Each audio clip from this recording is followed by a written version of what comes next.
Então, sejam todos muito bem-vindos a essa sessão de pôster, segundo dia de sessão de pôsteres do 14º Congresso de Gestão Pública do Rio Grande do Norte. Eu me chamo Luísa Vasconcelos, eu sou bolsista pesquisadora da Secretaria de Estado da Administração aqui do Estado do Rio Grande do Norte. Estarei aqui com vocês hoje como monitora. Caso não consigam me ouvir, se eu estiver falando muito baixo, se tiver qualquer problema técnico, podem avisar no chat que iremos resolver o problema, certo?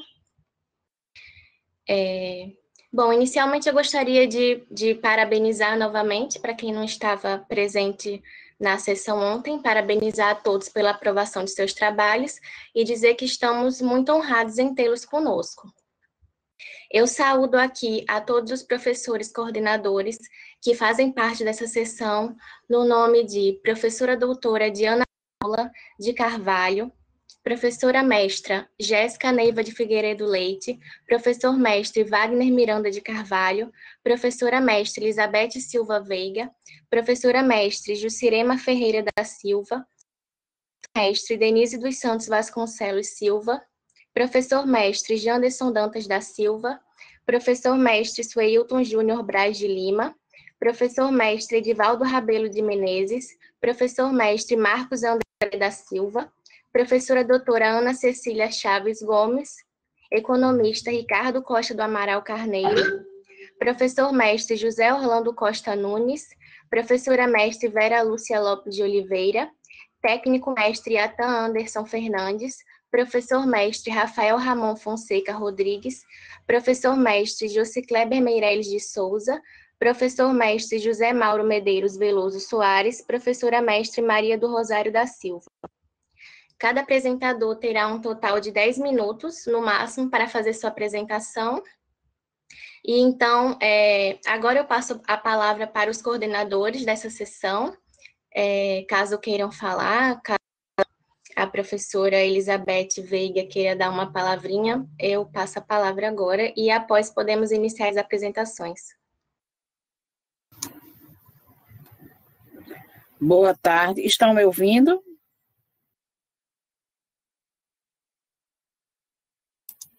Apenas para desejar, parabenizar a coordenação do evento, por mais uma oportunidade de todos que desenvolveram seus trabalhos estarem se apresentando nessa tarde.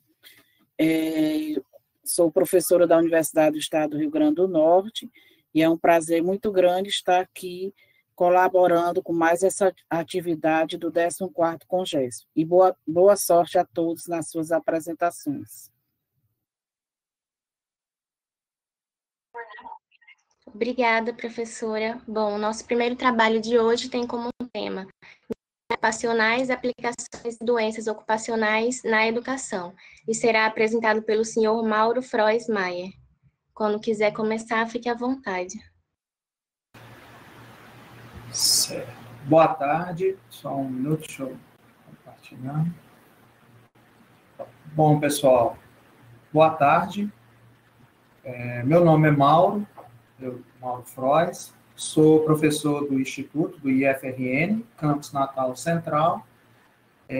Venho apresentar esse trabalho sobre os minerais ocupacionais, aplicações e doenças ocupacionais na educação. Antes de tudo, quero agradecer à organização da CONGESP a oportunidade de estar apresentando esse trabalho e também citar os outros professores, colaboradores desse trabalho. Alexandre Lúcio, professor da área de segurança do trabalho, e a aluna Isamar Alves de Sá, aluna técnica do curso de Geologia e Mineração. Bom, como início do trabalho, introdução, geralmente esse trabalho ele surgiu de uma oportunidade ao qual eu leciono a disciplina chamada Minerais e Rochas Industriais no curso de Geologia e Mineração. E aí a gente encontrou uma dificuldade em termos de fazer esse mostruário desses minerais no caso aqui, ocupacionais e outros minerais devido, né, à utilização, por exemplo, dos laboratórios. E aí surgiu a ideia de criar um sistema, tipo umas amostras itinerantes, a qual a gente poderia levar para a sala, independente, né, da oportunidade de estar utilizando o laboratório, ali no caso. E aí, com isso, né, a gente pôde também contribuir com outras disciplinas no curso de segurança, a parte de higiene ocupacional, a parte de meio ambiente, através dessas amostras. Então, assim, quando a gente fala, né, minerais ocupacionais, são os minerais que geram doenças ocupacionais no ambiente de trabalho, por exemplo, a sílica, a asbestose, diante, né, a exposição do seu local de trabalho. Então, com isso, né, a gente pôde desenvolver, junto, né, com os alunos, um mostruário itinerante. Então, isso, né, facilitou a compreensão, né, dos alunos quanto a esse acervo mineralógico itinerante, aonde buscou, né, a compreensão e enriquecimento dos conteúdos, né, ministrados na disciplina de minerais e rochas industriais. E isso foi bom também porque serviu para outros professores, né, dentro do curso de Geologia e Mineração, a exposição desses minerais através desses mostruários. E alguns exemplos, né, que a gente utilizou como minerais ocupacionais, por exemplo, a sílica, que causa silicose, minério de ferro, manganês, chumbo e amianto. Então, dentro disso, por exemplo, a asbestose, que é aquela do amianto, né, causada pela geração do pó do amianto, também vem como uma doença ocupacional e ela causa uma fibrose pulmonar devido à inalação, né, dessas fibras pelo trabalhador. E aí, com isso, a questão também dos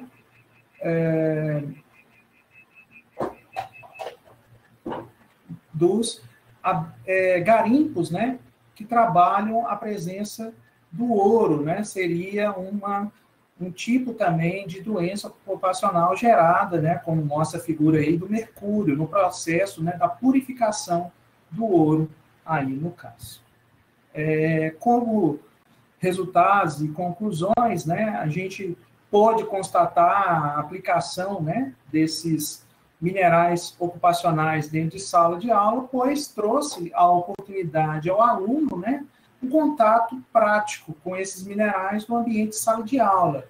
E aqui ficou fácil essa compreensão, porque a gente ficou sem depender do laboratório de mineralogia. E aí, com isso, tivemos a oportunidade de fazer a exposição na própria sala de aula, ou seja, não precisando mais levar o aluno para o ambiente do laboratório, porque às vezes a sala estava ocupada, questão de reserva, e aí com isso, né, a gente criando esses acervos, não só nessa parte dos minerais ocupacionais, facilitou a compreensão do aluno no próprio ambiente de sala de aula, no caso. E isso também foi uma ideia, né, aceita pelos outros docentes, né, professores do curso de segurança, da parte também de segurança do trabalho, de meio ambiente, onde, né, esse mostruário ficou de uma forma itinerante dentro do ambiente das salas de aula desses cursos aí no caso. E a bibliografia seria essa, né, exposta aí no caso. Agradeço, né, a oportunidade aí, né, da apresentação desse trabalho, e seria isso. Bom, a apresentação, obrigado aí pela oportunidade.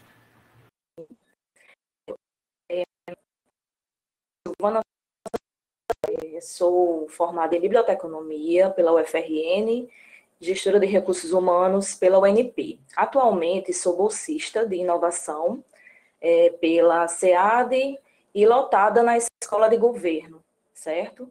Esse trabalho ele derivou do meu projeto de inovação, certo? Que foi submetido a esse edital, né, que foi realizado em 2020.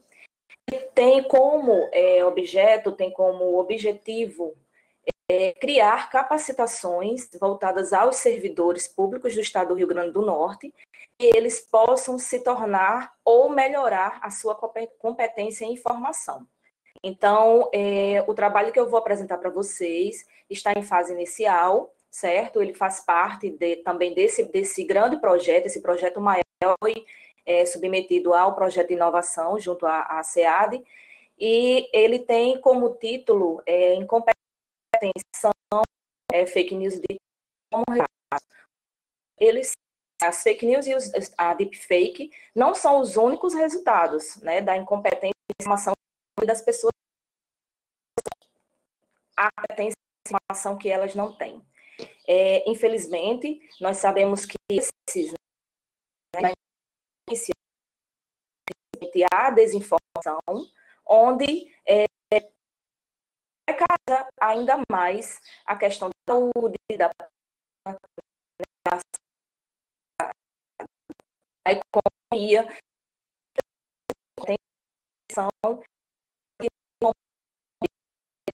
comunicação, com a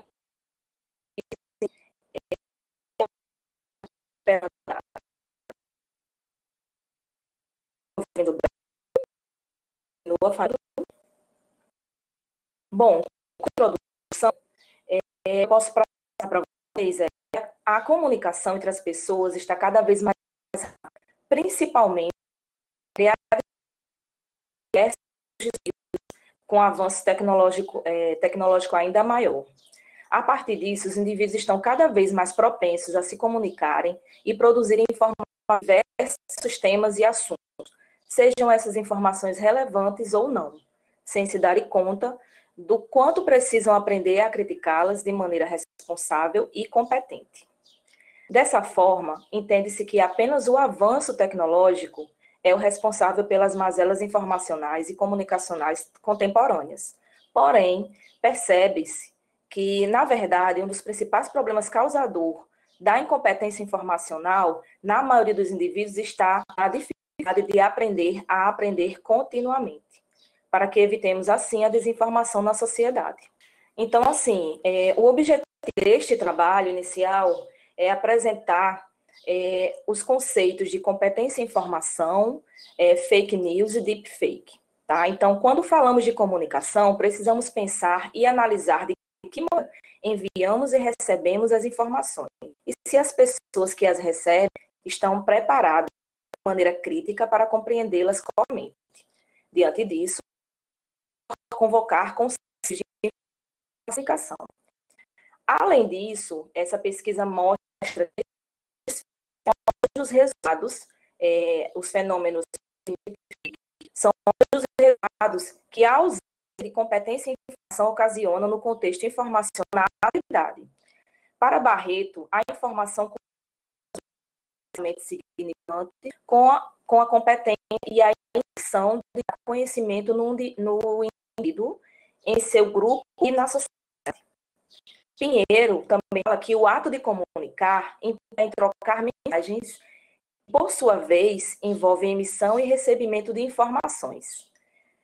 Segundo Aurélio e Cunha, compreende-se como competente em informação o indivíduo que consiste em aprender a aprender continuamente, acompanhando a evolução tecnológica e internalizando novos aprendizados ao longo da vida, permitindo assim a soma de novos conhecimentos e a interação deles com o meio em que vive.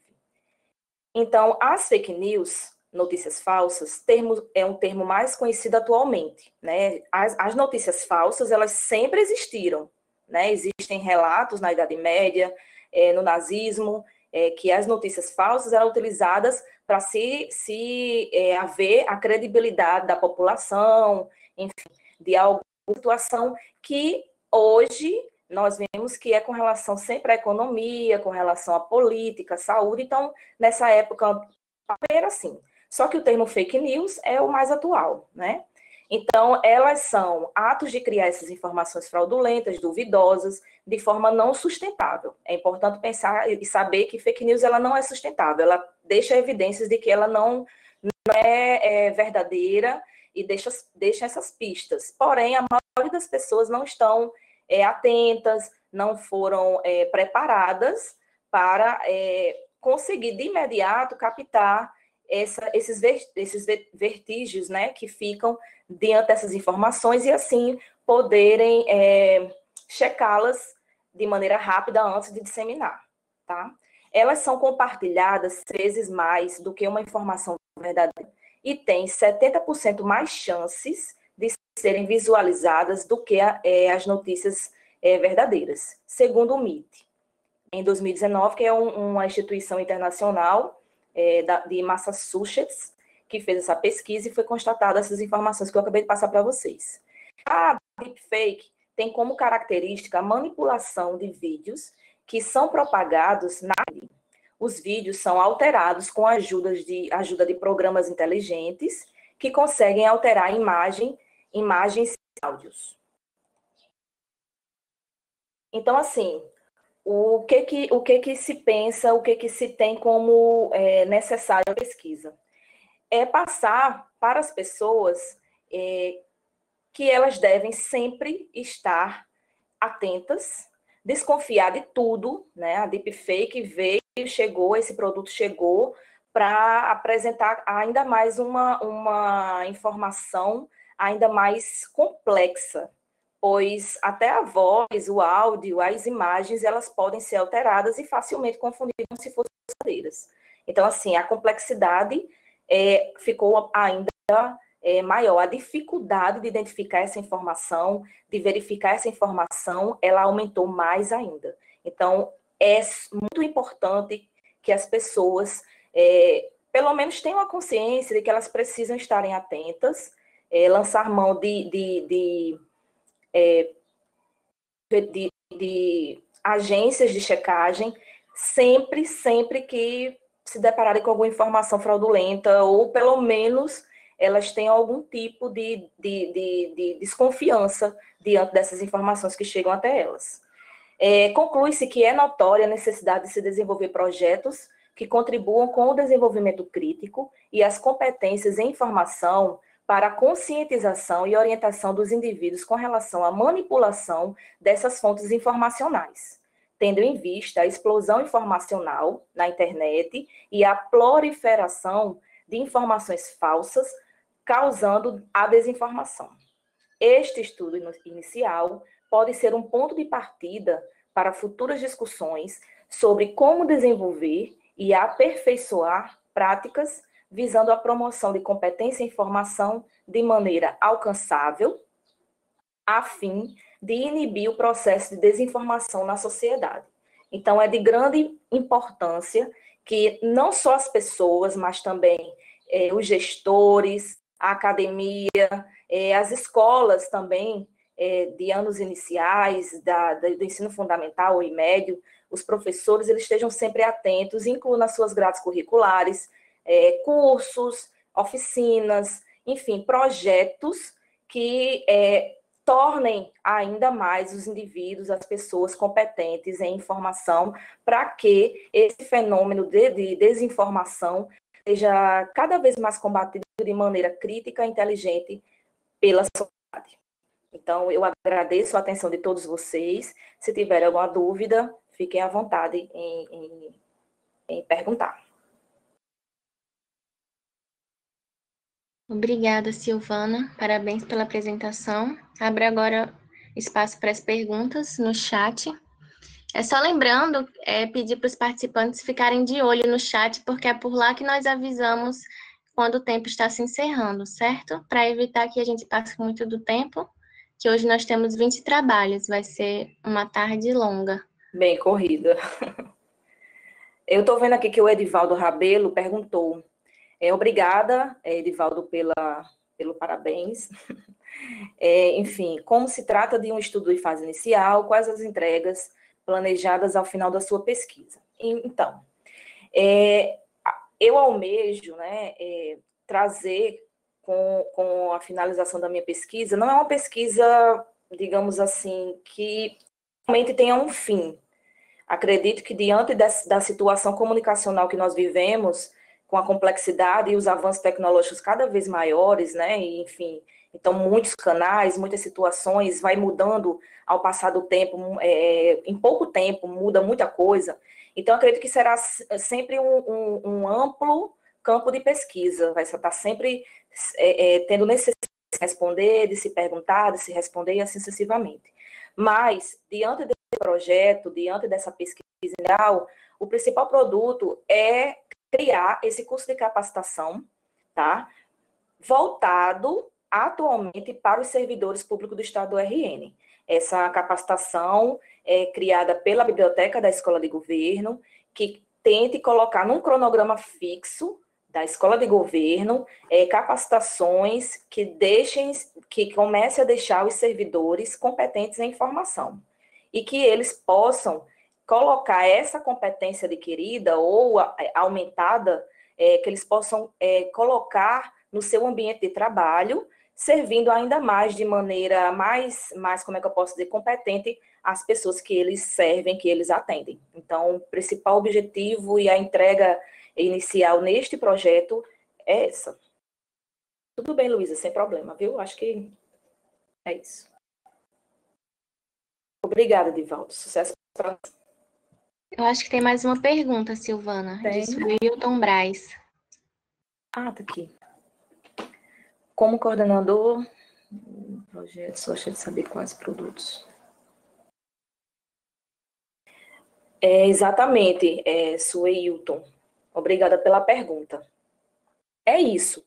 O que se pretende com essa pesquisa e com o resultado delas é tornar os indivíduos de uma maneira geral, mas a partir da gestão pública, a partir de um pensamento estratégico, gerar essa competência em informação mais apurada diante da internet, diante das fontes informacionais que estão a toda hora, no momento, nas redes sociais, nos jornais, nos smartphones, nos notebooks, e nós somos toda hora bombardeados por informações.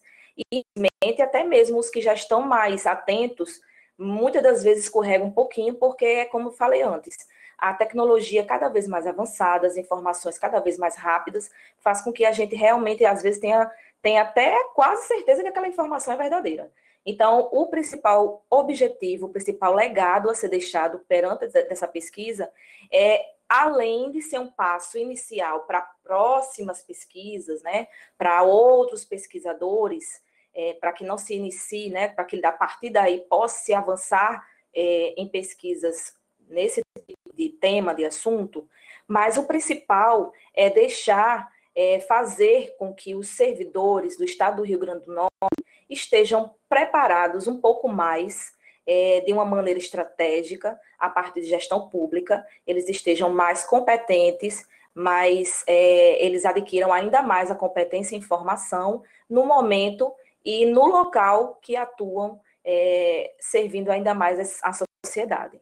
Então, o legado almejado inicialmente é esse. Acredito que vai surgir outras oportunidades, parcerias com outras instituições, também será de importância para os próximos ou novos pesquisadores do assunto. Acredito que é um leque grande de legado. Então, é isso. Espero que tenha tirado a dúvida e, se tiver interesse em contribuir, só falar, só chamar. Obrigada, Silvana. Parabéns pela excelente explanação. Gostaria de pedir perdão novamente por ter passado o seu... Sem problema, não tem problema. Eu sei que deve estar corrido para vocês. Não, mas não foi nem isso. É porque eu já, quando terminar um, eu já coloco o outro para subir, porque demora um pouco para carregar. Só que esse foi rápido, por incrível que pareça. Carregou muito rápido. Então, aproveito para deixar minhas desculpas antecipadas caso aconteça novamente. Mas... podemos passar para o próximo trabalho, então, que é do tema uso de tutoriais para capacitação. Luísa, Eu posso Oi? só falar um pouquinho aqui com o Sueilton, que falou aqui no chat novamente? Ah, sim, tudo bem, perdão. Rapidinho, segundos.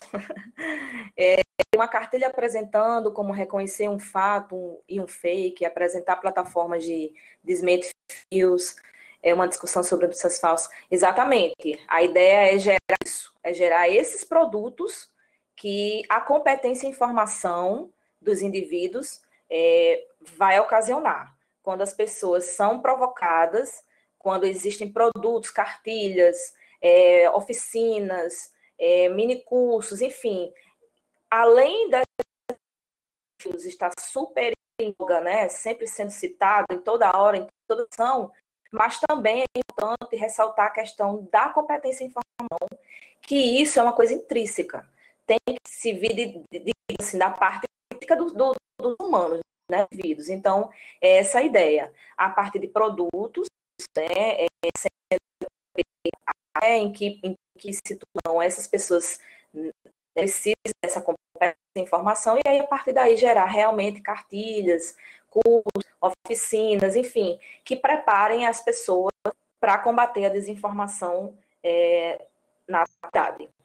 Então, muito obrigada pelo espaço mais uma vez e até a próxima. Bom, o próximo trabalho é no tema uso de tutoriais para capacitação em sistemas de informação na administração pública e será apresentado por Bárbara Suelen Fonseca Braga. Boa tarde a todos, espero que estejam me ouvindo. Inicialmente, eu queria agradecer ao Congresso pela oportunidade, né, de aliar a ciência à administração pública, algo muito importante e necessário. E o nosso trabalho tem como título o uso de tutoriais para capacitação em sistemas de informação na administração pública, e tem como autores eu, Bárbara, que sou bolsista de pesquisa na área jurídica na Secretaria de Administração do Estado, e por a Emily, que é coordenadora da Coordenadoria de Folha de Pagamento do Estado do Rio Grande do Norte.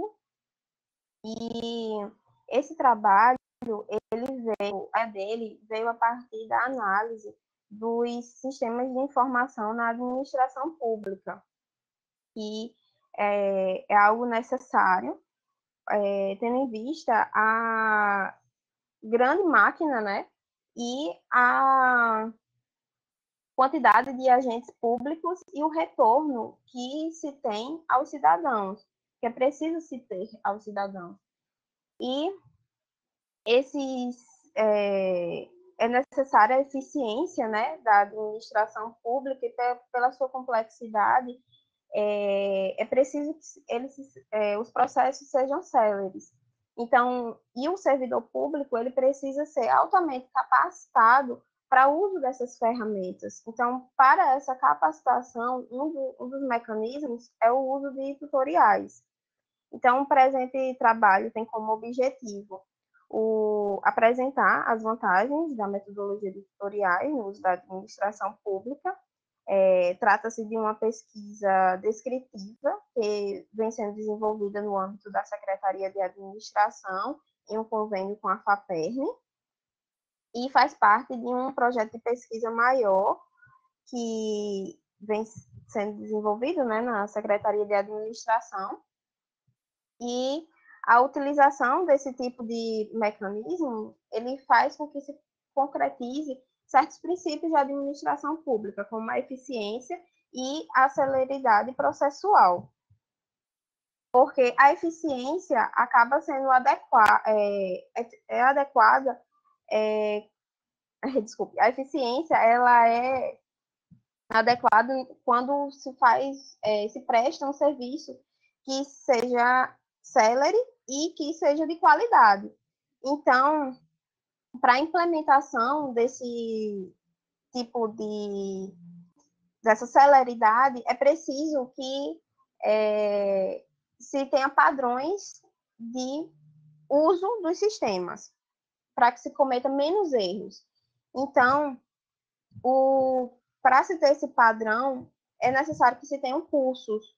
E, em comparação a se ter um curso de capacitação e o uso de tutoriais, o uso de tutoriais acaba sendo mais barato, e porque não vai ter a questão de um servidor para dar o curso, como também não vai fazer com que aquele servidor que está tá no seu local de trabalho e vai dar o curso, vai ter mais uma atividade, né? Então, isso vai baratear e vai com que, em caso de dúvida no decorrer do uso dos sistemas, o servidor que está sendo capacitado possa tirar alguma dúvida. Então, essa diminuição de erros e possíveis erros, hoje em dia, no direito, vem se discutindo com o nome da temática de compliance, que é diminuir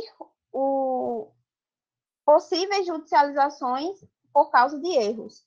Então, sejam erros com dolo, com vontade de fazer aquilo, de errar, enfim, de corrupção, enfim, ou sejam erros por falta de conhecimento. Então, essa padronização do serviço faz com que dificulte erros e facilite a fiscalização desses sistemas de informação. Então, o tutorial acaba sendo mais prático para que o servidor crie esse padrão de uso do sistema, como também ele acaba por ser algo que facilita a educação continuada e que facilite no surgimento de soluções de possíveis dúvidas que ele venha a ter no decorrer do uso desses sistemas de informação.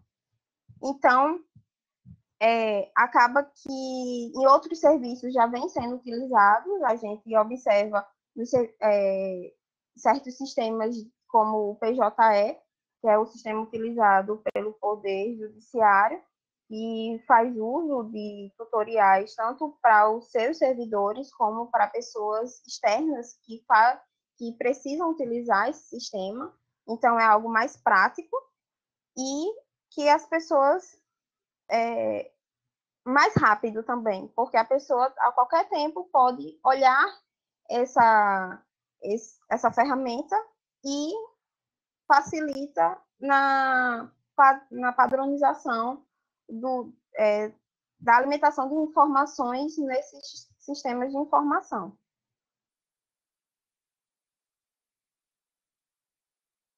Então, é isso. Como bibliografia, né, a gente utilizou bibliografias voltadas na área de direito administrativo, né, como também com relação ao compliance, e agradeço a todos que estão ouvindo a apresentação. Obrigada, Bárbara, parabéns pela excelente apresentação. Abro agora tempo para pergunta. Façam as perguntas pelo chat e Bárbara vai responder por aqui, como ficou definido agora. Obrigada pela pergunta, Ítalo. Sim, ele questiona, né, se o produto final da pesquisa será um tutorial de algum sistema. Sim, será. A pesquisa final, né, esse é um dos produtos da pesquisa. A pesquisa final é um tutorial do Ergo, de alguns mecanismos do Ergo, que é um sistema que quem está aqui presente e que é da Secretaria de Administração ou de outra secretaria do Estado do Rio Grande do Norte, tem conhecimento que é um sistema um pouco complicado, um pouco complexo, e que a alimentação nele é necessária uma padronização para as pessoas que apenas fazem consulta a esse sistema consigam ler os produtos, porque ele é um sistema de folha de pagamento, então ele gera certos relatórios. Então, esses relatórios é preciso que as informações sejam claras. Elizabeth Silva Veiga questiona, também obrigada pelo questionamento, ela pergunta se eu considero que essa utilização de tutoriais pode ser impulsionada nesse momento de pandemia ou pós-pandemia. Sim, eu acho que torna até mais prático, né? Porque eu lembro que o SEI, eu não sei como é que é hoje, mas o SEI, antigamente, até o ano passado, quando a gente entrava para o serviço público estadual do Rio Grande do Norte, tinha uma capacitação de uso do sistema SEI. E era presencial. Então, eu acho que com o uso de tutoriais vai facilitar isso, enfim, e o risco, né, também, como durante uma pandemia, né, de pessoas em uma sala de aula, enfim, não é nada viável. Então, o tutorial se torna mais prático, mais econômico e de maneira sanitária também mais adequado. Consegui responder a sua pergunta, Elizabeth, mas eu acho que é isso. Obrigada, Bárbara. Se ninguém tiver mais nenhuma pergunta, podemos passar para o próximo trabalho, que é sobre o ensino remoto em função da pandemia da Covid-19 e as contribuições das plataformas de videoconferências nas capacitações da Escola de Governo, que será apresentado por Laís e Leandro Ferreira. Quando quiser começar, fique à vontade. Eu estou com uma dificuldade na minha câmera, não vou conseguir abrir. Acredito que não. Está dizendo que eu não consigo. Iniciar compartilhamento. Não, está dizendo que eu não consigo. Bom, fazer o quê? Deixa eu ver aqui as mensagens. Vamos lá. Eu sou Laís, bolsista de pesquisa na área de pedagogia, na Escola de Governo. Entrei agora, já era bolsista há um tempinho, entrei novamente agora. E o meu projeto de pesquisa, que eu pretendo trabalhar na Escola de Governo, é sobre educação à distância, sobre o aumento dessas ofertas dos cursos, tá certo? Em 2020, a gente se deparou com a pandemia, né, e as modificações que ela trouxe para a nossa vida, né, e na vida social, enfim, e na educacional também, e é onde entra a Escola de Governo, né, e pode subir mais um pouquinho a introdução, por favor, né?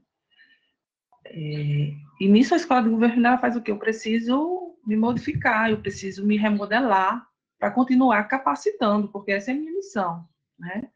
E qual é o conceito, né, na realidade, de ensino remoto? Né? É uma espécie de educação à distância, né? Um jeito de educação à distância, só que existem várias formas de realizar e ela surge através de uma portaria, né? Que é disponibilizada pela portaria 544, né, em 16 de junho de 2020. Né? E agora, ensino remoto, essa novidade, é o mesmo que educação à distância? Lá na frente eu explico melhor. Mas o que a escola faz? A escola, nós vamos usar as plataformas de videoconferência. A Cotic Conferência, que é essa que a gente utiliza aqui. Estão me ouvindo? Não dá para... E o Zoom, né? E o Google Meet. Né? E a gente percebe que também na educação remota, no ensino remoto, as tecnologias, elas trazem um universo de possibilidades, né? E ela faz a ponte da gente integrar as pessoas à formação profissional em pleno afastamento social, né? Mas como eu disse antes, né?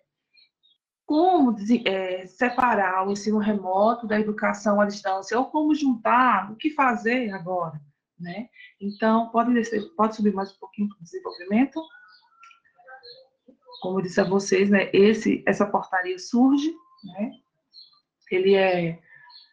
Ele surge para diminuir essas modificações que a pandemia iria fazer, está fazendo na nossa vida, né? Mas ela se assemelha muito à educação à distância, né? Mas o ensino da educação à distância, ele utiliza pessoas especializadas na área de educação à distância, né? Tecnologias, né? Entre outras, porque existe aí na história da educação à distância várias diferentes tipos de material que foi disponibilizado durante os anos, tá certo? Foi disponibilizado CD, rádio, TV, né? O Telecurso 2000, quem não lembra, né? E o ensino remoto, como seria? A escola de governo realiza, através das plataformas de videoconferência, alguns cursos para experiência e para produzir também, lógico, né? A gente precisa, como escola, produzir.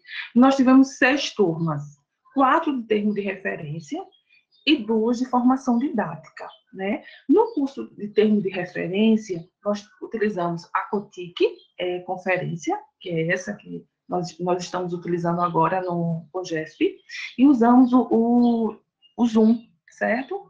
Aí, no início, lá em maio, a gente decidiu, nós da Escola de Governo, dizemos assim, a COTIC conferência ainda não está pronta, ela era um bebezinho, né? Estava se desenvolvendo. E ela sai e entra o Zoom, né? Que até a última turma, agora em novembro, de termo de referência, foi utilizada, né, essa tecnologia. Já no curso de formação didática, tá certo? Vem a plataforma Google Meet, né? Que foi de excelência, assim, todo momento não tivemos problemas algum com ela se adaptou perfeitamente aos nossos objetivos, ao objetivo da formação, e os alunos, os cursistas tiveram uma boa aceitação, né? Como nós sabemos que teve uma boa aceitação? Nós fizemos uma avaliação de satisfação no final do curso, tá certo? E eles tiveram muito poucos problemas, é tanto que não teve nenhuma avaliação negativa, e sim sempre positiva. Estamos muito felizes com essa atividade. Pode subir só mais um pouquinho para eu ver o complemento do desenvolvimento lá em cima, por favor. Tá? Pronto, aqui estou explicando bem direitinho como foi a utilização, né? Enfim, né? A conclusão é essa, que em todas as avaliações, a utilização dessa plataforma, dessas 3 plataformas, trouxeram a continuidade do nosso trabalho na Escola de Governo, no Departamento de Capacitação, através do ensino remoto, através das tecnologias, né, proporcionar conhecimento, né, continuar servindo à população de maneira correta, né, porque a gente desenvolve isso na Escola de Governo, servidores capacitados para poder atender a população de maneira mais correta possível, tá certo? Então, a Covid limitou muitas das nossas ações, né? No entanto, a tecnologia juntou também, ajudou bastante.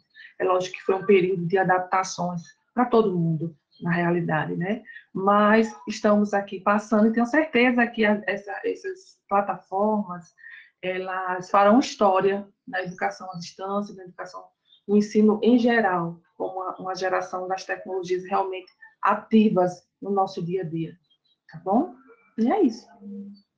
Alguma pergunta?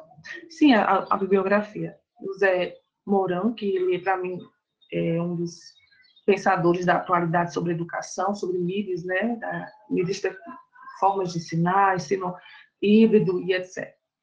E é isso. Muito obrigada a todos.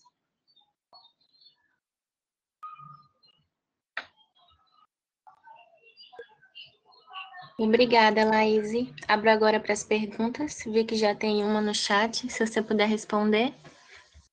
Edivaldo, sim, com certeza. Não resta dúvida que essa forma, esse modelo, ele vai ficar realmente na escola de governo, né? Porque existem alunos que aprendem de diversas maneiras. E nós precisamos, como escola, estar preparados, né, para atender essas formas de ensinar diferentes, não é isso? Então, sim, ele vai ficar assim.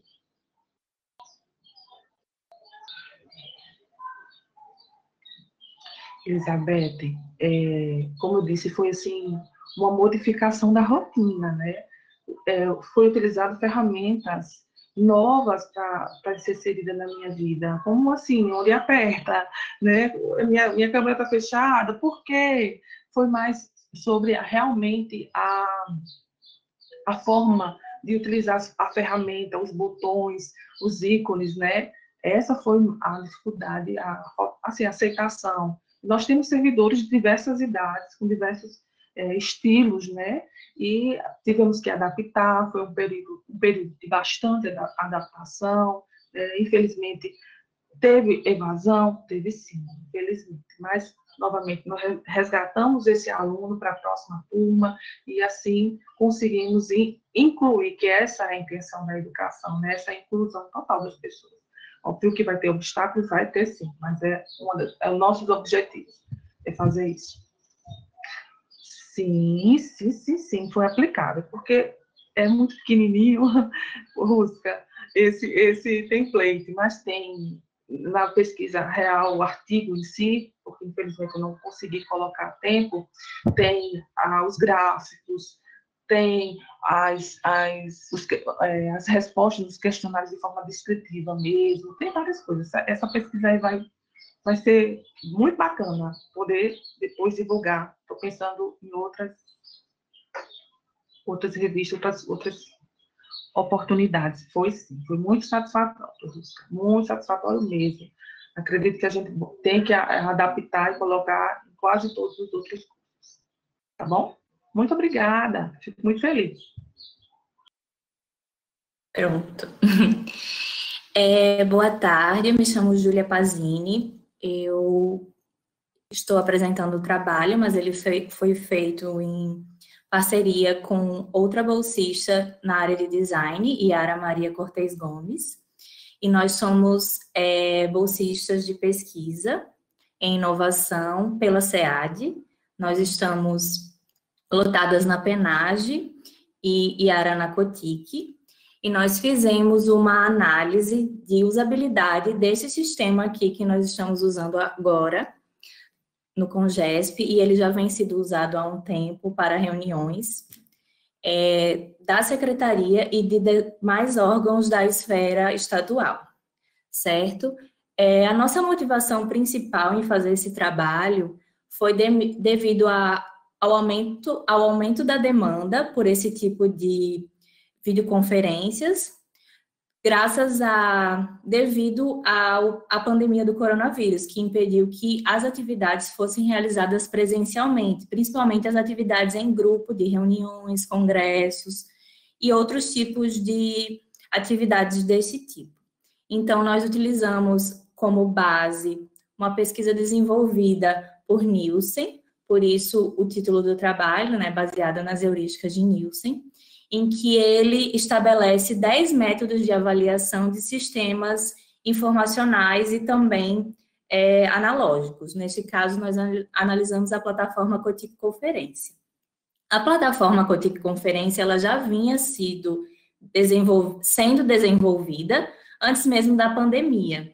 E devido à própria pandemia, eles aceleraram o processo de desenvolvimento. Então, nós gostaríamos de também agradecer a COTIC, né, por ter entregado este produto e nós estarmos utilizando no modo real, né, virtual, porém, estarmos utilizando agora no CONGESP e ele será utilizado em outros eventos que estão próximos, né, aqui no estado. Então, essas 10 heurísticas, elas estabelecem um método e a partir desse método, nós vamos analisar o sistema, certo?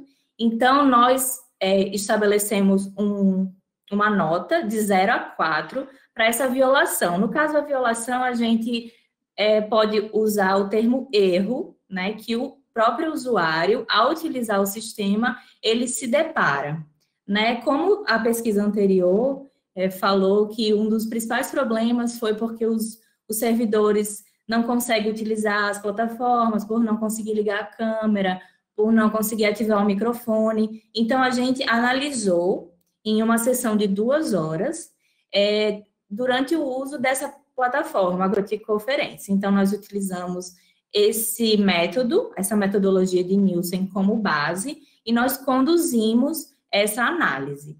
Então, no desenvolvimento do projeto,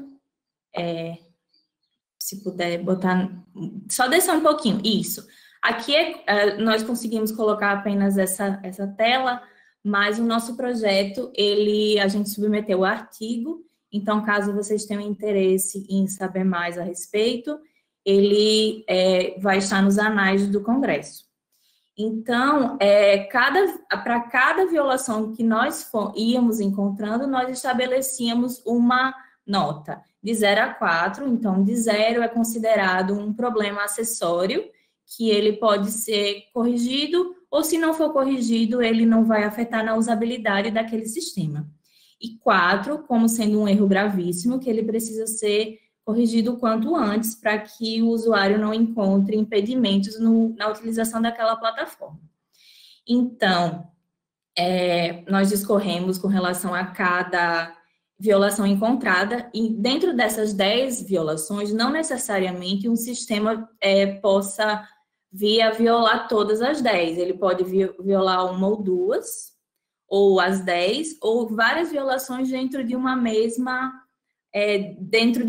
heurística, né?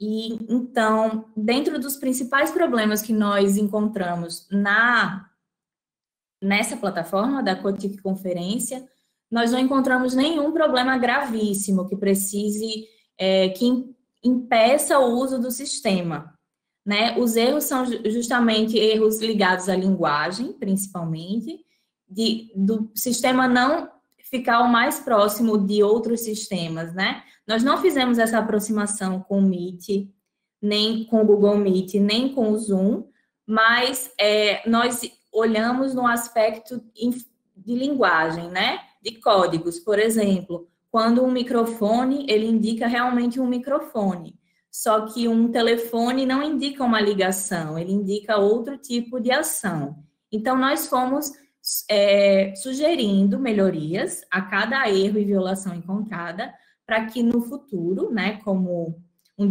desdobramento futuro, viesse a ser corrigido pelos desenvolvedores do sistema. Então, nós concluímos que o sistema não apresentou falhas gravíssimas, e as falhas encontradas, elas podem ser facilmente... nós, enquanto designers profissionais da área, sugerimos essas melhoras, mas elas devem ser aplicadas pelos desenvolvedores. Então, aqui nós notamos que houve mais ocorrência de violações, foi na heurística 4, que, no caso, diz respeito às consistências e padrões do sistema, certo? Então, é nisso que eu falei, ligados principalmente à linguagem. Alguns termos estarem em uma língua diferente da do português, que é a nossa língua mãe. Quando ícones não simbolizam necessariamente aquilo que eles deveriam simbolizar. E é isso. E também a questão do retorno em linguagem falada ser em inglês. Então, esses são alguns dos erros. E nós fizemos uma análise de uma sessão de 2 horas.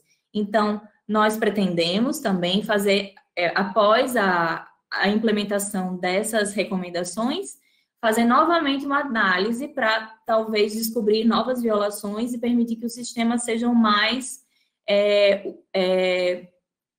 acessível possível a quem o usa. Bem, é isso. Eu agradeço a atenção de todos e fico disponível para solucionar qualquer pergunta. Bem, o Edivaldo pergunta que aprendizados você acredita que adquiriu com esse estudo?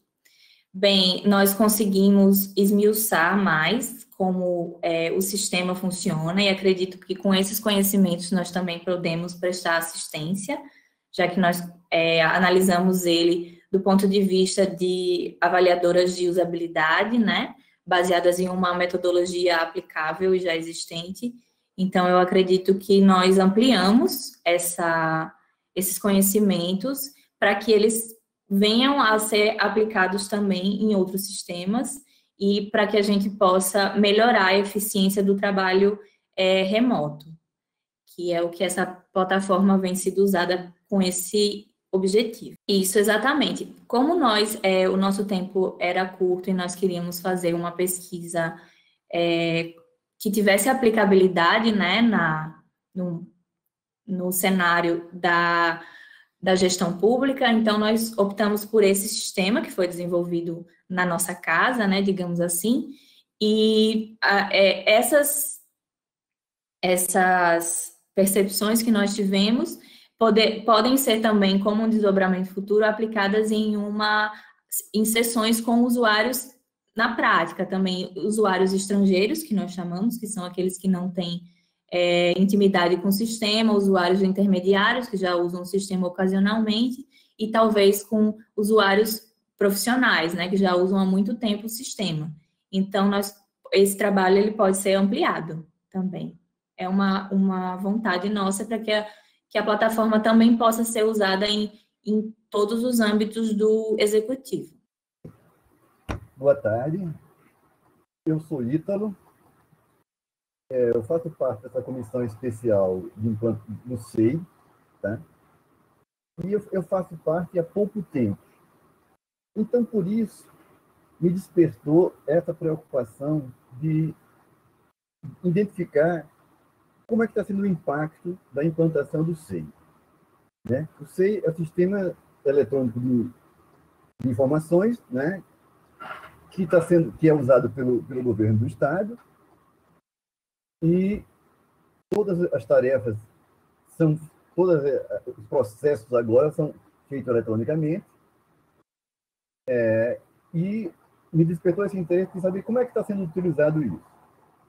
Eu tinha dois caminhos para isso, né?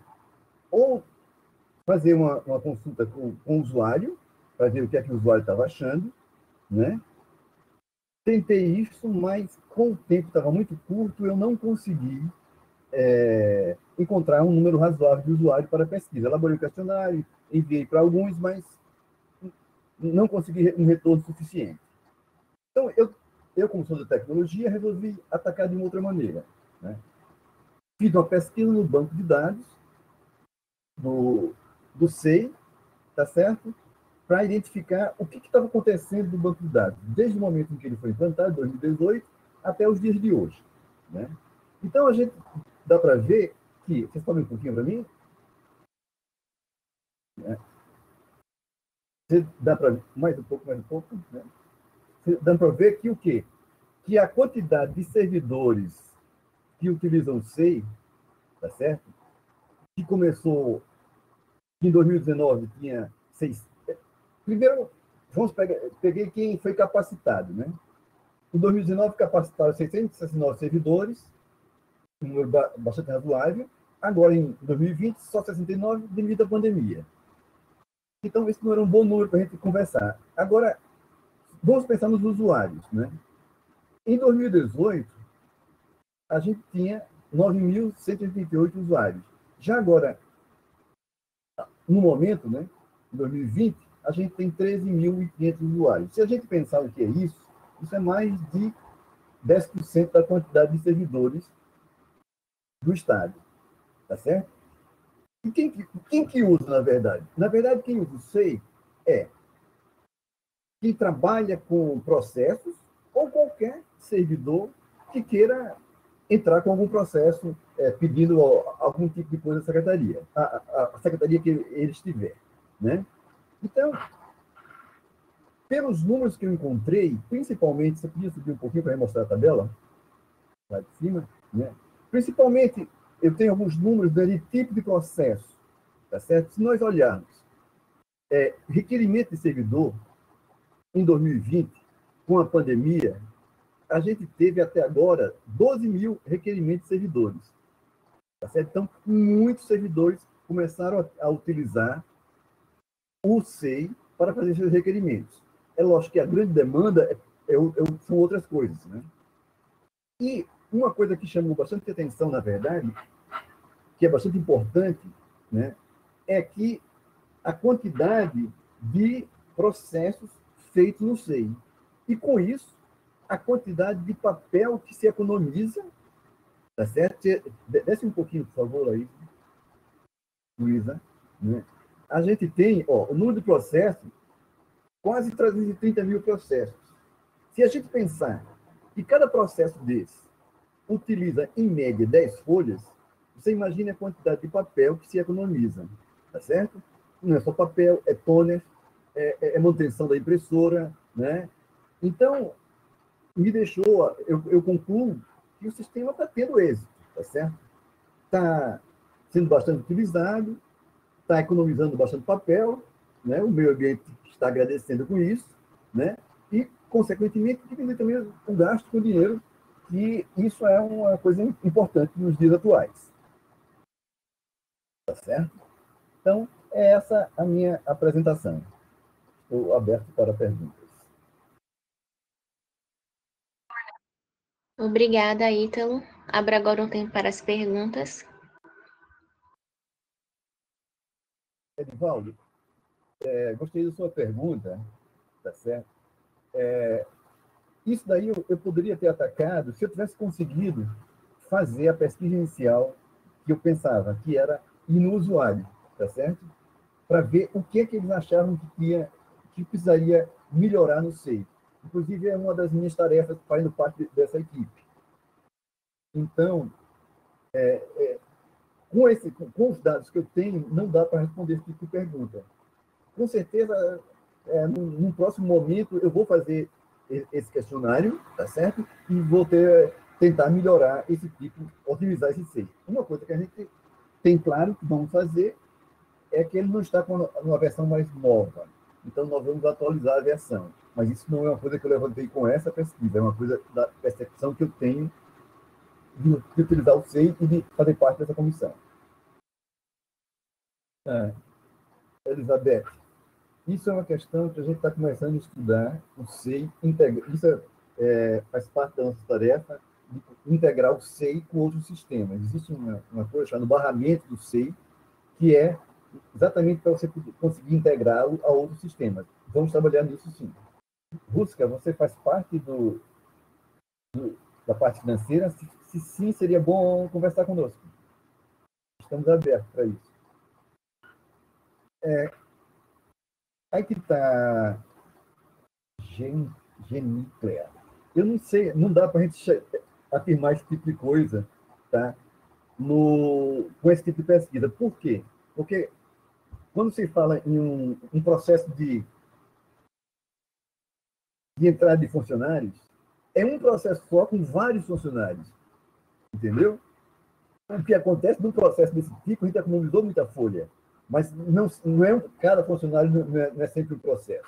Bom, finalizada as perguntas, podemos passar para o próximo trabalho, que é sobre identificação, registro, avaliação e controle do patrimônio imobiliário, a análise das estratégias da gestão patrimonial do governo do estado do Rio Grande do Norte, que será apresentado pela autora Eduarda Duane Dantas Alves. Pode começar quando preferir, Eduarda. Eduarda, na parte inferior da tela você vai ver vários iconezinhos. Um deles é um microfone. Você clica nele para poder ativar.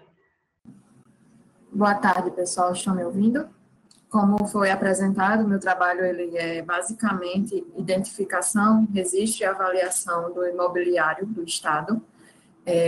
Esse artigo eu fiz baseado na minha pesquisa bolsista, né, de iniciação científica da FAPERN. Como introdução, eu coloquei um pouco do que é realmente a necessidade, né, desse levantamento, que é justamente pela organização do seu patrimônio, né, tipo, conhecimento acerca do seu patrimônio em relação à contabilidade, em relação às quantidades também e à usabilidade de todos os imóveis disponíveis do Estado. Esse trabalho, ele visa tanto mapear os bens imóveis, além de mensurar e avaliar esses imóveis. Eu coloquei como um dos objetivos disciplinar e padronizar as rotinas de trabalho para ter um controle maior na gestão desses bens. E, a partir daí, desenvolver a pesquisa com base no levantamento que foi feito pela empresa terceirizada, que é a ANIP do Brasil, né, aquela que fez esse levantamento patrimonial. E como eu participei auxiliando a Comissão Especial de Avaliação, eu desenvolvi algumas planilhas baseadas na minha metodologia, que é dividida em 6 fases. Suba só um pouquinho para desenvolvimento. que é a fase de levantamento, A1, que é a segunda é a fase de avaliação, e a terceira fase de atualização. A partir daí, eu construí uma planilha. Essa parte da planilha vocês não vão conseguir ver um pouco bem, porque esse é só um exemplo de uma parte dela, porque ela contém mais de 165 colunas e mais de 3.451 linhas. Então, para exemplificar, na planilha, basicamente, tem o valor do imóvel, além das informações de ocupante, município, logradouro, bairro, mesorregião, número. Temos essas informações de valor do imóvel, valor do terreno, área do bem imóvel, o valor unitário, que seria o valor por metro quadrado, e as análises de acordo com as normas de avaliação, que é a 12.721, a 14.653/1, 2, 3 e 4, bem como suas alterações. Exemplificando, temos os fatores de homogeneização, que, de acordo com a norma, são utilizados o fator testada, o fator topografia e o fator de ponderação do imóvel, para saber, de acordo com as amostras que a gente tem disponíveis, para descobrir mais ou menos o valor dessa benfeitoria. E, a partir dessa planilha, eu consigo comparar o que é que foi analisado pela empresa terceirizada e o que é que foi validado ou não pela comissão especial de avaliação. Dessa forma, a gente consegue ter um aparato de todos os imóveis. Até o momento são 2.220 imóveis que conseguimos fazer essas análises em questão de valores, né? Bem como mais uma parcela de relatórios de imóveis, relatórios técnicos de vistoria de imóveis. E então a gente consegue compor a planilha com mais de 3.451 imóveis do estado. Pode descer um pouquinho para as conclusões. A partir do momento que eu consigo desenvolver essa parte de levantamento, a parte de avaliação e a parte de atualização cadastral, que isso está acontecendo aos passos que a gente vai fazer essas validações, né, dos imóveis, do valor do bem imóvel, a gente consegue alcançar alguns objetivos, que foi basicamente em relação a essas 3 primeiras fases que eu citei, que é a ampliação do conhecimento sobre os bens imóveis, o controle, a conformidade e a padronização de processos, a eficiência da gestão patrimonial, como redução de prazos em relação à resposta de processos via SEI, ampliação de receita, né, porque assim, a gente tem o conhecimento da contabilidade dos imóveis do Estado, e assim, de acordo com a decisão administrativa, esse imóvel ele pode ser vendido, doado, cedido, ou até mesmo desocupado para ocupar um imóvel que atenda àquela necessidade, né? Aumento da transparência, como já houve processos via SEI que necessitaram de ceder informações sobre bens imóveis a outras instituições públicas e privadas, a ampliação, a melhoria do atendimento ao cidadão, né, que faz parte dessa aumento da transparência, e a ampliação das metas e capacidade de apoio aos programas e diretrizes do governo estadual. De acordo com o conhecimento desses imóveis, como eu falei, a gente tem a capacidade de desenvolver programas, né, do Estado em relação à população, por exemplo, como está sendo desenvolvida por alguns bolsistas do meu setor, em relação ao uso e o desuso dos imóveis. Basicamente é isso. A bibliografia eu me baseei de acordo com as normas da ABNT e também pela normativa do Manual da Administração Pública do Estado, disponível no Diário Oficial, que é a normativa número 4, e sobre o Ministério do Planejamento da União, né, dos imóveis da União, que é a normativa número 5. Basicamente é isso, pessoal. Qualquer dúvida, estou aberta a discussões. E é isso. Muito obrigada. Obrigada, Eduarda. Abra agora o tempo para perguntas. Sim. Obrigada, Isabela, pela pergunta. Sim, pode sim ser possível redimensionar, sim, essa utilização dos espaços, né? É justamente essa informação que a gente tem tanto na planilha quanto no sistema do SGP, né, que é o Sistema de Gerenciamento Patrimonial. Esse sistema está sendo reabastecido, ele está passando por uma atualização dessas novas atualizações de documentos, né, que foi feito esse levantamento. Então, dentro desse sistema de gestão, vamos ter informações documentais e cartoriais, né? Então, a partir disso, a gente tem também informações de área, a questão do espaço, das plantas, né, de registro. Então, de acordo com a decisão administrativa, que no caso parte da administração, né, essa decisão do uso, quanto ao uso e ao desuso, ou ocupação ou desocupação de um imóvel, então vai facilitar bastante com esse levantamento que a gente está tendo. Tem mais alguém para fazer alguma pergunta, pessoal? Agradeço a atenção de todos. Passemos agora para o trabalho de tema cerimonial da UERN, um novo modo de realizar eventos universitários, que será apresentado por Rayana Moraes Falcão.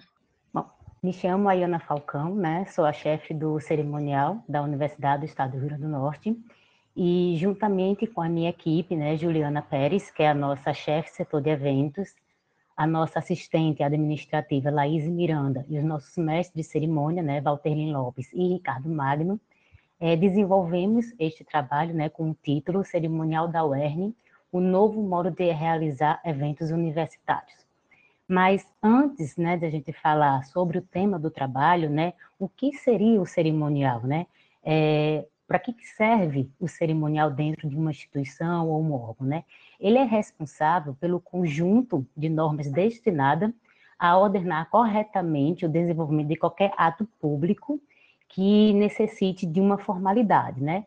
Ele serve também para assessorar a instituição na realização, né, dos eventos, de modo que o mesmo aconteça da melhor forma possível, da melhor forma mais organizada, né, evitando o máximo, né, de imprevistos, de erros, e respeitando também, né, os protocolos de precedência, né, de ordem, né, preservando assim, né, a imagem positiva do evento. E diante, né, dessa realidade, né, que estamos vivenciando, né, esse padrão foi totalmente ressignificado, né? Como que a gente, no caso, né, poderia adaptar os nossos eventos presenciais nesse novo contexto virtual?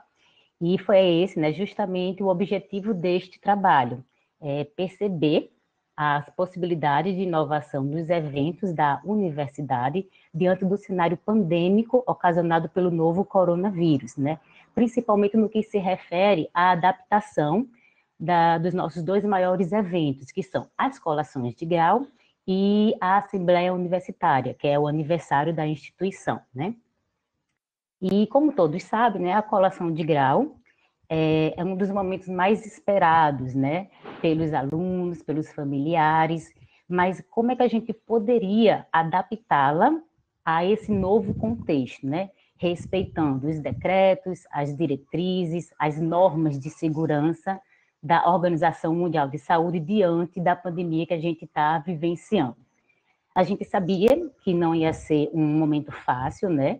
Uma tarefa fácil.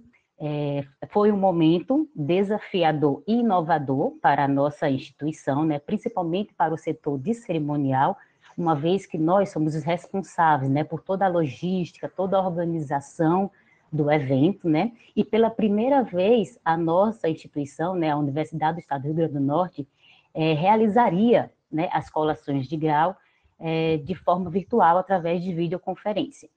Então, quando foi definido esse passo, né, a nossa reitora em exercício, a professora Fátima Raquel, ela não mediu esforços juntamente, né, com o governo, com o Ministério da Educação, para poder validar essas colações da forma virtual, né? E amparado, né, como está escrito, a lei federal, decretos estaduais e portarias, realizou-se um planejamento com diversos setores da universidade, né? Nós do cerimonial, a agência de comunicação da instituição, a diretoria de informatização, a pró-reitoria, né, de ensino de graduação e a diretoria de políticas e ações inclusivas da UERN, né, para que esse momento pudesse de fato ser concretizado. E assim, e apesar, né, da gente não realizar as colações de grau da forma tradicional, da forma presencial, né, com todo aquele aconchego, todo aquele calor humano, as colações de grau, de certo modo, surpreenderam a todos nós, né? A cada colação que a gente realizava, né, uma nova experiência era vivenciada e a emoção se tornava única, né? Pois a gente tentava ao máximo transformar aquele momento, né, um momento mais humanizado, mais próximo possível, apesar, né, das dificuldades e do distanciamento que a gente estava tendo naquele momento. É tanto que a professora Fátima, né, no final da solenidade, no discurso do seu discurso, ela facultava a palavra para os professores, para os alunos, né, quem quisesse expressar algum sentimento, prestar alguma homenagem, então aquele momento acabava se tornando ainda mais acolhedor. E um outro fato importante que a gente observou nessa adaptação dos nossos eventos foi a questão da nossa assembleia universitária, né? Foi um momento realmente inovador para a nossa instituição, porque ela foi transmitida totalmente, né, virtual. A gente comemora a nossa assembleia universitária em setembro, no dia 28, e esse ano a gente comemorou 52 anos de fundação, e o evento aconteceu em parceria com a TV a cabo, né, uma empresa de telecomunicações de Mossoró, que é a TCM, que no qual também seguindo, né, os passos das colações de grau, realmente foi um sucesso, né? A transmissão aconteceu diretamente do Teatro Disney Rosado, nosso teatro lá de Mossoró, e a gente organizou todo o cenário com a composição, né, da mesa diretora, a ordem de precedência das bandeiras, então a gente organizou todo o roteiro como se ela fosse acontecer de forma virtual, ou de forma presencial. Porém, somente com a presença da nossa reitora exercício, a professora Fátima, né? As demais autoridades participaram de forma virtual, a nossa governadora, a professora, né, Fátima Bezerra, a prefeitura de Mossoró participou também de forma virtual, justamente, né, para se evitar aquela aglomeração, né, respeitando o distanciamento social. E o que a gente pode concluir com toda essa experiência, né? Realmente foi um fato inovador para a nossa instituição e foi um resultado positivo, né? A UERN, né, tornou-se uma das primeiras universidades do Brasil a realizar as colações de grau virtualmente, né? Totalizando aí 550 profissionais nas mais diversas áreas, lembrando que no início da pandemia a UERN, né, fez o esforço para antecipar as colações de grau das áreas de medicina, né, e da área de enfermagem, para justamente entregar à sociedade, né, profissionais capacitados para ajudar no combate, né, do Covid, né, do vírus.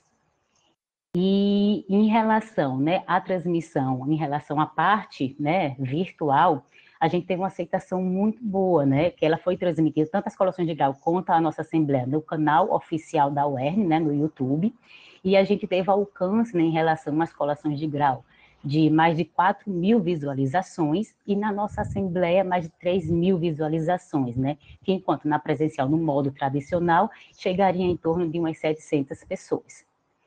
Então, é isso, pessoal, o tempo aqui eu já vi que está com 6 minutos, eu quero agradecer a atenção de todos vocês, agradecer o espaço para a gente expor aqui, né, a nossa vivência do cerimonial na adaptação, né, dos eventos virtuais. A biografia, né, utilizada foi essa aqui que está exposta aqui a todos vocês, e mais uma vez agradecer em nome da equipe, em nome da UERN, né, pelo espaço cedido. Muito obrigada. Sim, Rusca, com certeza. Nos eventos, né, tem todo aquele custo, né, da preparação, do deslocamento, né. Então, com essa adaptação, com essa nova modalidade, né, dos acontecimentos, dos eventos virtuais, a gente realmente, né, teve uma redução desses custos, né, E assim, por um outro lado, né, tem um lado positivo e o lado negativo, né? O que pesa muito de um evento virtual é justamente uma conexão. Muitas vezes aconteceu, né? A gente está realizando a nossa colação de grau, né? E um aluno, né? A conexão cai, então a gente tem que esperar ele retornar para ele poder participar, né? Durante todo o processo de colação de grau. Isso, professora. A logística é justamente isso. O virtual, né? Foi uma questão inovadora para a nossa instituição. A gente não tinha feito nenhum evento virtual, né? Tanto os principais da UERN quanto os outros eventos que chegam no setor do cerimonial para a gente realizar. E a maior dificuldade que a gente encontrou nesse novo cenário é justamente a questão da conexão, porque o evento em si, ele acontece nos moldes de como se fosse um evento presencial, né? Então, a gente faz um roteiro, segue o protocolo, né, de precedência, mas muitas vezes a conexão, ela não ajuda. Então, quando tem eventos, né, que tem a participação de alguns palestrantes, já aconteceu, né, do palestrante não está conectado, né, no momento da fala, no momento do evento. Então, isso é que atrapalha um pouco mais, né, a questão da realização do virtual. E é claro que a gente vai se adaptando, né, totalmente diferente de um presencial, né, um virtual, mas aí a questão da adaptação, a gente vai agregando experiências, né, para poder fazer o evento de fato acontecer. Sim, Edivaldo, sim. Os alunos, né, como eu falei, né, no início da nossa apresentação, aquele momento da colação de grau, né, é um momento muito esperado por eles, né, inclusive, quando a gente vai fazer a colação de grau virtual, a gente faz um ensaio com ele para explicar o passo a passo, né, de uma virtual, o que pode e o que não pode ser feito, né, durante o processo.